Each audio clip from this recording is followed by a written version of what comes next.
नमस्कार दोस्तों।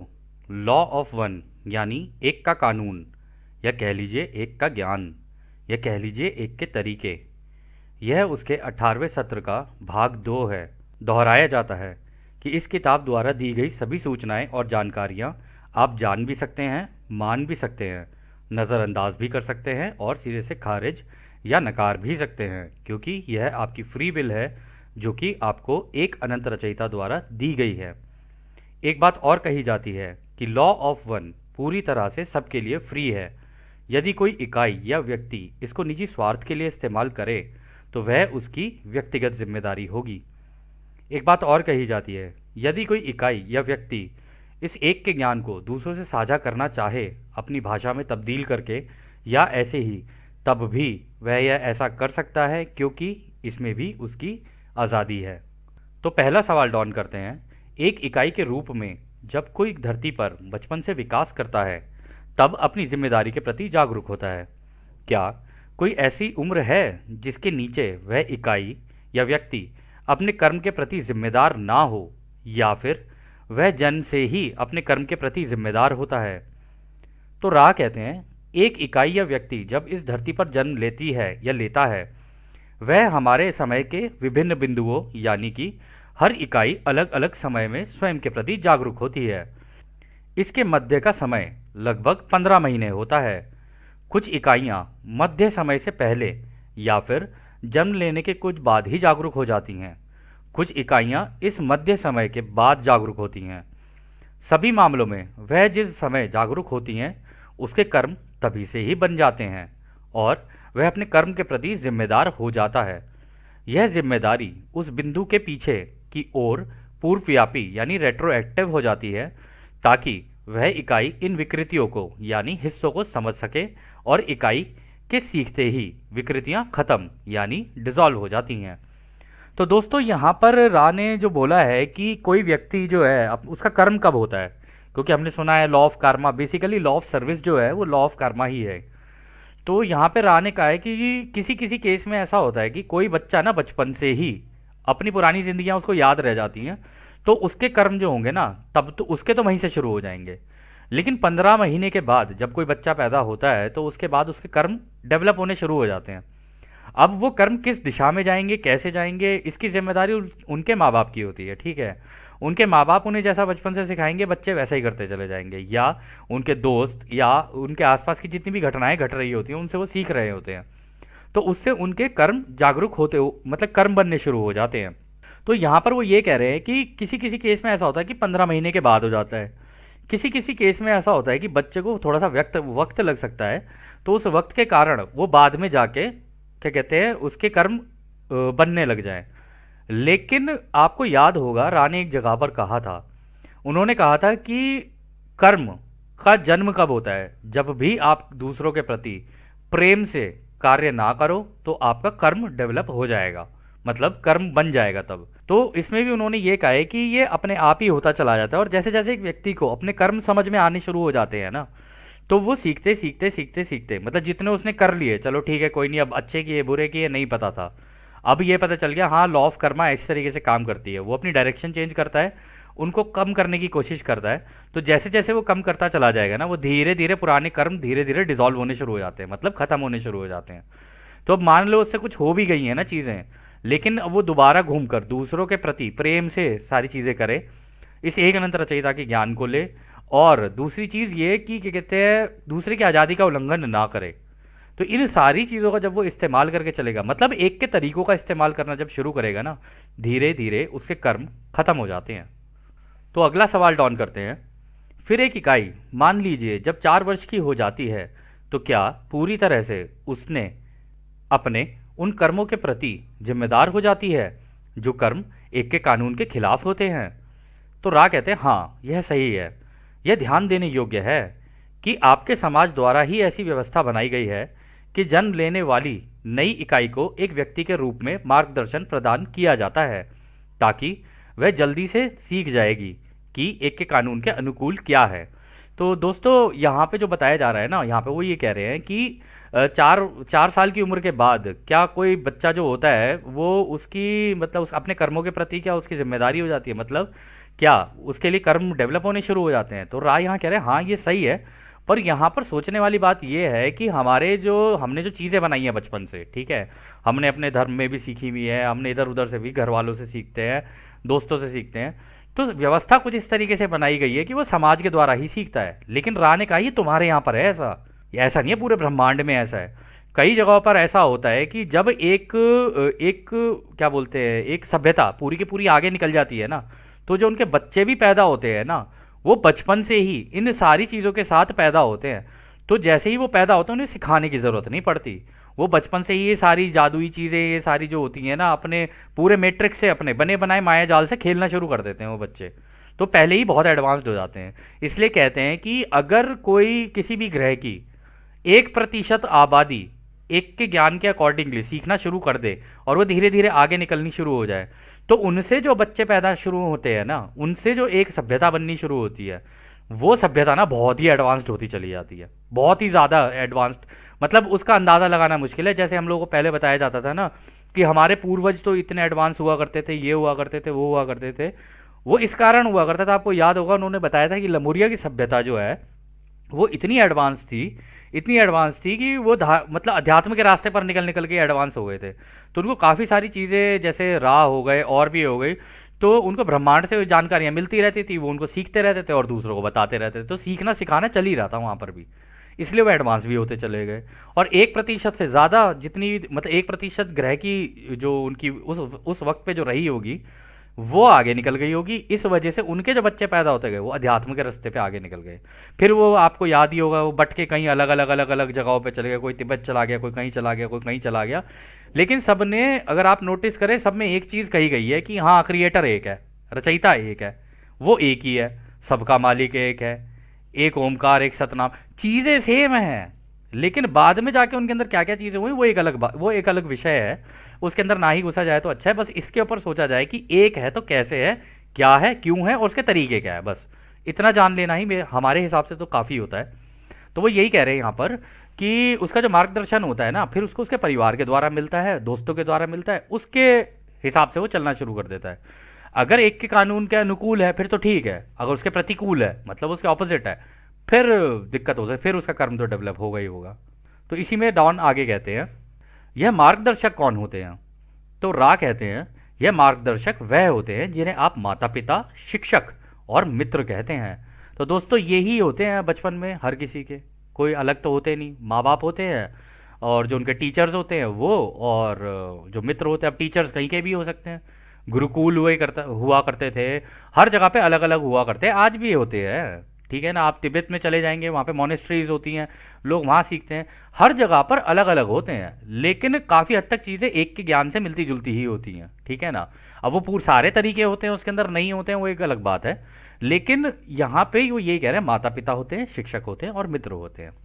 तो अगला सवाल डाउन करते हैं, मैंने देखा है कि एक इकाई जिनका नाम एलिस्टर क्राउली है, उन्होंने लिखा है कि आप चाहे जो करो वही पूरा कानून है, do what thou wilt is the whole world of the law.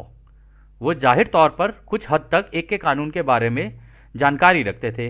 ये इकाई अब कहाँ है? तो यहाँ पर एलिस्टर क्राउली की बात हो रही है, तो एलिस्टर क्राउली के बारे में अभी देखते हैं रा का क्या कहना है। तो रा कहते हैं यह इकाई अभी आपके इनर प्लेन्स में है, उसकी अभी हीलिंग चल रही है। तो इनर प्लेन्स हो गए, मतलब लोअर एस्ट्रल इनर प्लेन्स हो गए, वहाँ पे अभी ये है, और यहाँ वहाँ पे उनकी हीलिंग चल रही है, मतलब आत्मा की जो हीलिंग होती है वो चल रही है।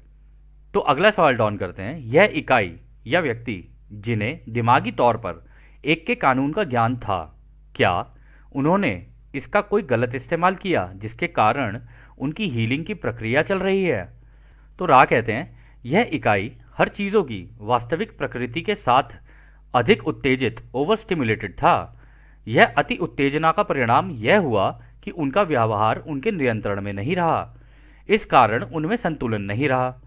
उन्होंने संतुलन बनाने की काफ़ी कोशिश की, जैसा कि हमने विभिन्न चक्रों के बारे में बताया है, जो लाल रे से यानी मूलाधार से शुरू होती है और ऊपर की ओर जाती है। उनके यह चक्र अत्यधिक प्रभावित हो गए और उन्होंने अपने आप को लोगों से अलग कर लिया था।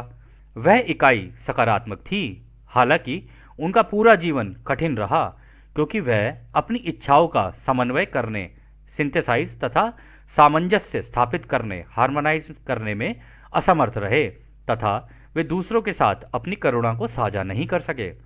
इस कारण यह इकाई काफी अस्वस्थ हो गई तथा आध्यात्मिक तरीके से कहें तो उनके अंदर दुख, दर्द, तकलीफ होने लगी। उनके चक्र में जगह जगह ब्लॉकेज होने लगी। इस वजह से ही उनकी हीलिंग चल रही है ताकि उस इकाई का अपना अनुभव को देखने का नजरिया बदल जाए। तो दोस्तों यहाँ पे हुआ क्या कि वो हो तो गए, सीख तो लिया एलिस्टर क्राउली ने कि हाँ अपने चक्रों को कैसे एक्टिवेट किया जाता है, किस तरीके से उन्हें खोला जाता है, लेकिन अति उत्तेजना में, क्योंकि होता क्या है ना कि जब ये चक्र खुलने लग जाते हैं ना तो एक इंसान के अंदर ऊर्जा बहुत ज़्यादा आ जाती है।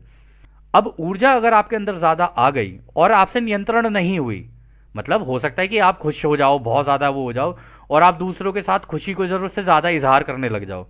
अब आप तो इजहार कर रहे हो, सामने वाले का वो लेवल है नहीं, ठीक है। आपने ज़रूरत से ज़्यादा इजहार करना शुरू किया तो वो समझ नहीं पाएगा और उस वजह से आपको धक्का लगना शुरू होगा, लोग आपको नकारना शुरू कर देंगे। तो इसी वजह से वो कह रहे हैं उसके अंदर संतुलन भी नहीं रहा। और उसके जो नीचे के वो थे ना, जो क्या कहते हैं चक्र थे, जैसे कि रेड रे, ऑरेंज रे, येलो रे, इनके अंदर ज़्यादा एक्टिवेशन हो गई, मतलब एक बैलेंस नहीं हुआ, एक्टिवेशन ज़्यादा हो गई। और इस वजह से उन्होंने क्या किया, इस एक्टिवेशन के चलते वो उत्तेजित ज़्यादा हो गए और उत्तेजित होने की वजह से उन्होंने अपने आप को दूसरों से अलग कर लिया। जबकि लॉ ऑफ लव ये कहती है कि आप इस लव को सीखो, दूसरों के साथ रहो, प्रेम प्यार से रहो, ज़रूरत से ज़्यादा भी उनकी लाइफ में इंटरफेयर मत करो, ज़रूरत से ज़्यादा भी उनके साथ घुलो मिलो मत, ठीक है। एक अपना एक संतुलन बना के चलो। तो यही हुआ उनके साथ, वो संतुलन बना नहीं। अब संतुलन बना नहीं तो अकेले कोने में बैठा इंसान यही सोचेगा कि यार मेरे को तो सब कुछ पता चल गया, प्रेम इतनी अच्छी चीज़ है, ये है वो है, परंतु मैं दूसरों को नहीं समझा पा रहा हूँ। अब जब मैं दूसरों से बात नहीं कर पा रहा हूँ उसके बारे में तो अंदर दुख, दर्द, तकलीफ, ये सारी चीज़ें शुरू हो गई। और इस वजह से जाना था आध्यात्मिक रास्ते पर आगे, लेकिन चक्रों के अंदर ब्लॉकेज हो गई, यानी गांठें लगनी शुरू हो गई। अब जब गांठें लगनी शुरू हुई तो दुख हो गया, उनको दुख हो गया तो वो होते होते होते उन्होंने अपना शरीर त्याग दिया। शरीर त्याग दिया तो उसके बाद उनकी क्या कहते हैं जो आत्मा थी उसकी हीलिंग होने लगी। हीलिंग की तो उनको ये बताया गया हीलिंग के बाद कि भाई ये जो नज़रिया था ना तुम्हारा देखने का, ये थोड़ा ठीक नहीं था, यहाँ पे थोड़ी सी तुम्हारी सी अनुभव लेने में दिक्कत हो गई है। तो अगला सवाल डॉन करते हैं। कल आपने कहा था कि माफ़ी मांगने से ही कर्मों को हम मिटा सकते हैं। मेरा मानना यह है कि कर्म को पूरी तरह से खत्म करने के लिए हमें माफ़ी को संतुलित करना होगा, यानी कि हमें दूसरों के साथ खुद को भी माफ़ करना होता है। क्या यह सही है?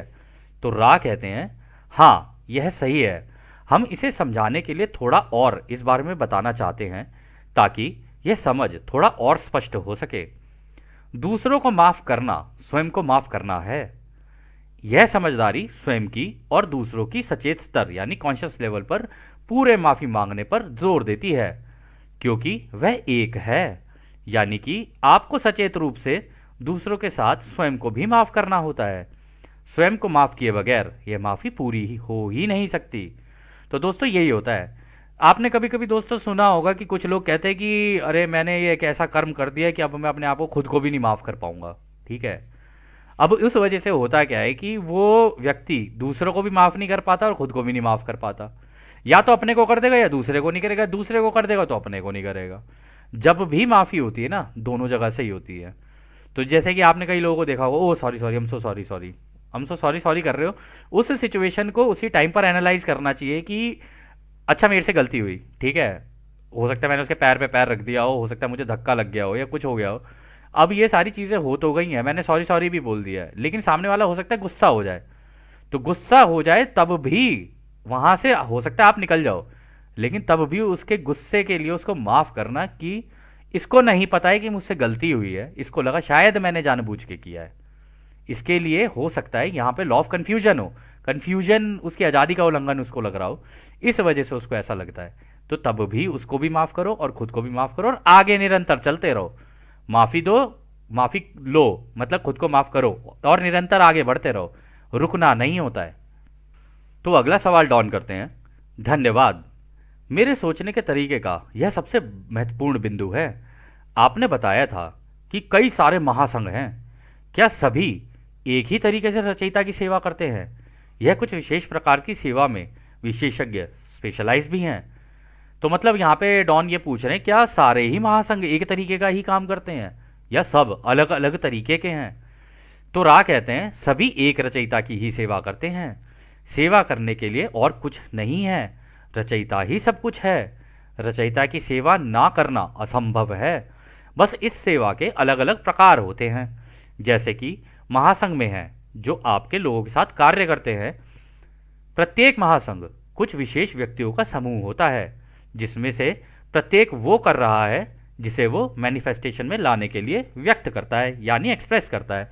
तो दोस्तों ऐसा नहीं है महासंघ में कि सारे एक जैसा काम करते हैं। इनमें कई होते हैं जो योद्धा भी होते हैं, योद्धा मतलब वास्तविकता में योद्धा होते हैं। उनके शरीर भी रोशनी के होते हैं, उनकी छाती पे रोशनी की शील्ड लगी होती है। मतलब यदि आपकी आँख के सामने आ जाए ना, और हमारे तो खैर हम सब के कुछ कुछ अनुभव हुए हैं तो हमें पता है, थोड़ा सा अनुभव के कहने पे ही कह रहे हैं।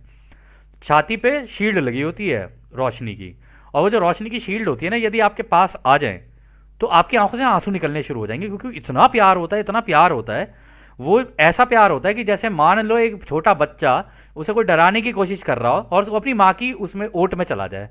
अब वो माँ की ओट में चला जाएगा तो रोएगा ही वहां पे बैठ के, क्योंकि माँ उसे प्रेम कर रही होती है। तो बिल्कुल उस तरीके का प्रेम झलकता है इनके अंदर से। परंतु केवल ये नहीं है, योद्धा हो गए, कई ऐसे होते हैं जिनको, एक ऐसी रेस भी है जिनको बोलते हैं मास्टर हीलर रेस।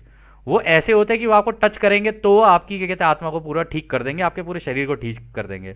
यदि आपकी आत्मा के अंदर भी कहीं गांठ लगी हुई है तो आपको सुला देंगे, आपकी आत्मा को बाहर निकाल लेंगे, उसके अंदर की जहां जहां कमियां होगी ना उनको ठीक करके फिर दोबारा वो आत्मा को वापस शरीर के अंदर किया, ताकि आप दोबारा स्वस्थ हो जाओ। ऐसे ऐसे लेवल की, इतनी एडवांस लेवल की सिविलाइजेशन है ये, मतलब जो सभ्यताएं हैं। कई इसके अंदर ऐसे हैं जो कि ग्रहों की रक्षा करते हैं। मतलब ग्रहों की रक्षा मतलब जैसे हमारे आक्षिक रिकॉर्ड हो गए, उनका ध्यान रखना, हमारे अनुभव चल रहे हैं, हमारे अनुभवों में कहीं कोई दिक्कत तो नहीं आ रही उसका ध्यान रखना, कहीं हम रुक तो नहीं रहे हैं उसका ध्यान रखना।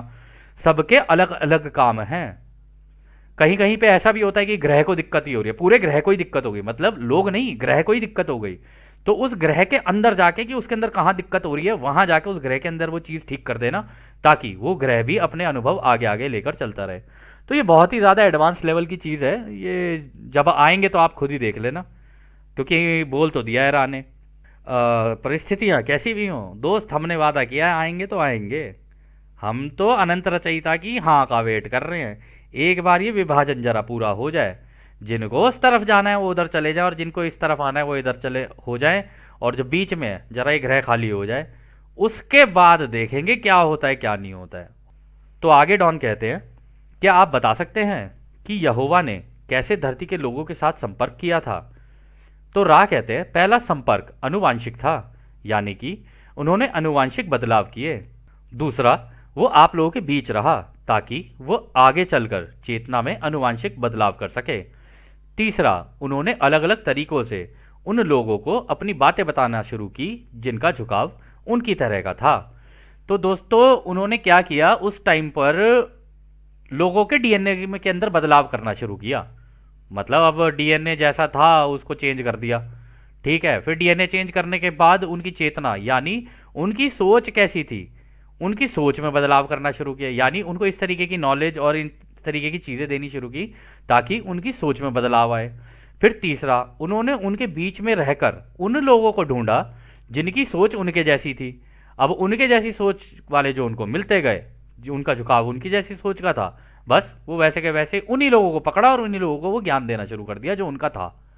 तो आगे डॉन कहते हैं, क्या आप मुझे बता सकते हैं कि उन्होंने किस तरह से अनुवांशिक बदलाव किए तथा ये कैसे किया था? तो रा कहते हैं, कुछ अनुवांशिक बदलाव क्लोनिंग के द्वारा किया गया था। इस प्रकार यहोवा ने अपनी ही छवि इमेज को जन्म दिया। दूसरा वह तरीका था जिसे आप शारीरिक संबंध कहते हैं। उन्होंने प्रजनन के तरीकों से इंसानों में परिवर्तन लाने का प्रयास किया, यानी कि पहले तरीके से उसने क्लोनिंग का इस्तेमाल किया और दूसरे तरीके में उसने प्रजनन द्वारा बदलाव किए। खैर आगे डॉन कहते हैं, क्या आप बता सकते हैं कि उन्होंने इस मामले में विशेष तौर पर क्या किया? तो रा कहते हैं, हमने इसका जवाब पहले ही दे दिया है, कृपया आगे की जानकारी के लिए प्रश्न दोबारा पूछें।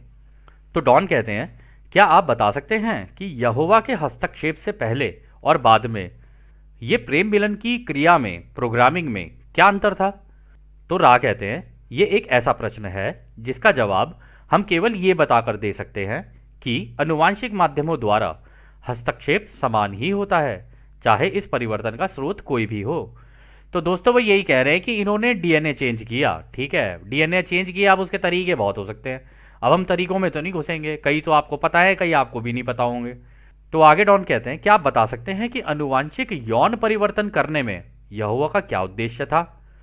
तो रा कहते हैं 75,000 वर्ष पहले इसका केवल एक ही उद्देश्य था कि उस इकाई का तेजी से आध्यात्मिक विकास हो सके।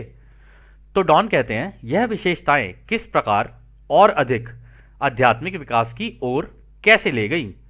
तो रा कहते हैं जिन विशेषताओं को प्रोत्साहित किया गया उनमें सभी 5 इंद्रियों की संवेदनशीलता और मन की ताकत शामिल थी, ताकि अनुभव तीव्र हो तथा इन अनुभवों का विश्लेषण एनालिसिस करने की क्षमता बढ़े।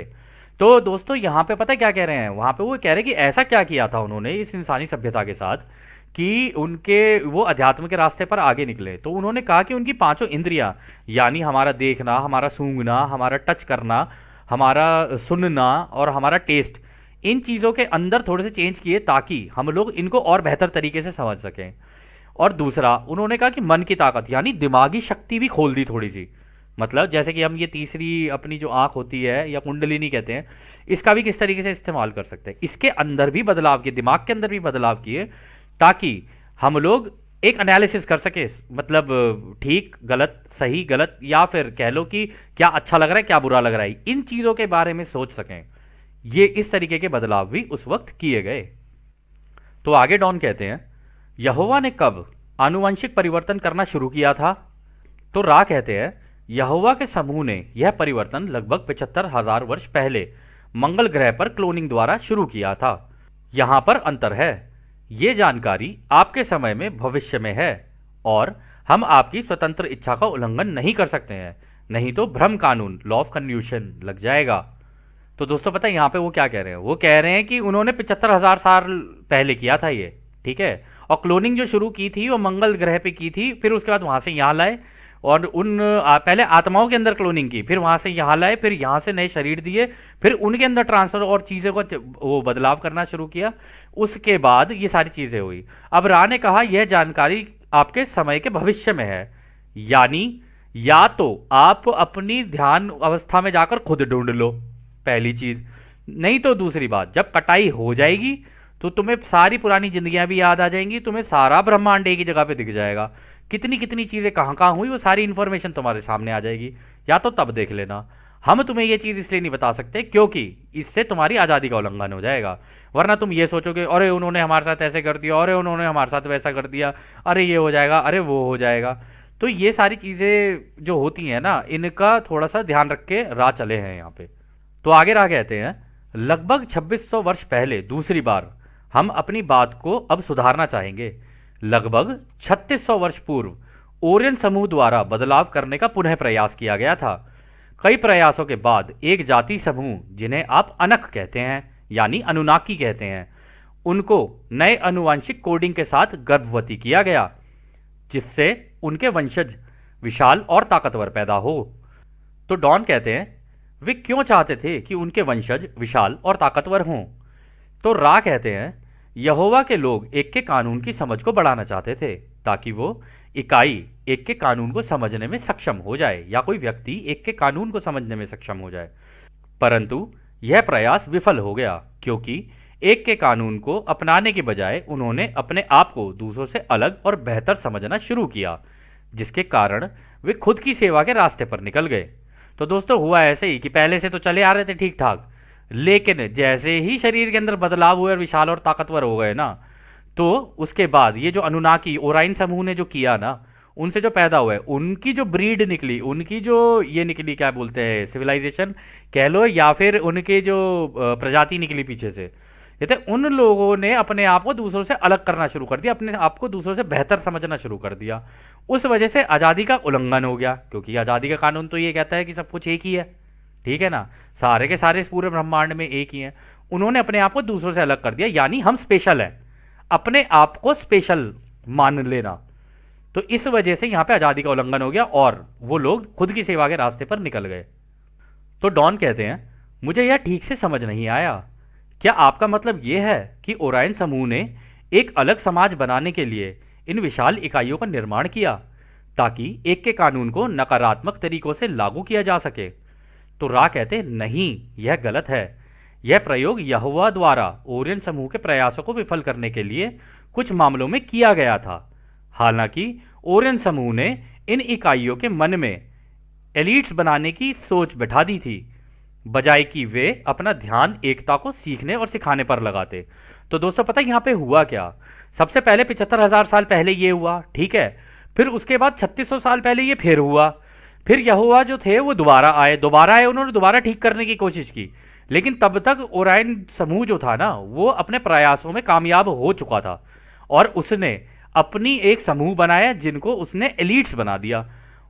और दोस्तों यहाँ पे एलिट सोच जो कही जा रही है ना, एलिट सोच वही होती है, कहीं पर भी उन्होंने हर जगह पर ये किया है जहां पर भी किसी भी व्यवस्था में आपको ये लगे ना कि कोई व्यक्ति अपने आप को दूसरों से बेहतर समझता है और एक के कानून के अकॉर्डिंगली नहीं सोचता है, तो उसकी सोच एलिट हो जाती है। ऐसा नहीं है कि वो व्यक्ति गलत है या सही है, नहीं, सही और गलत तो कुछ भी नहीं है, उसकी सोच ऑटोमेटिकली एलिट हो जाती है। अगर उसकी सोच एलिट हो गई तो फिर ये जो समूह होता है ना, इसको मैनिपुलेट करना, मतलब इस वाले को, दूसरे व्यक्ति को मैनिपुलेट करना आसान हो जाता है उसके लिए।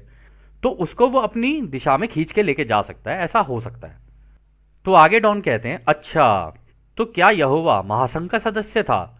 तो रा कहते हैं यहोवा महासंघ के ही थे, परंतु वह सहायता करने के अपने प्रयासों में गलत था। मतलब वो आया तो था कि अपनी दूसरों की मदद करेगा, लेकिन जो प्रयास उसने किए ना, वो प्रयास उसके उल्टे पड़ गए। तो फिर डॉन कहते हैं, तो फिर यहोवा का संपर्क वो मदद नहीं कर सका जो यहोवा करना चाहते थे, क्या यह सही है?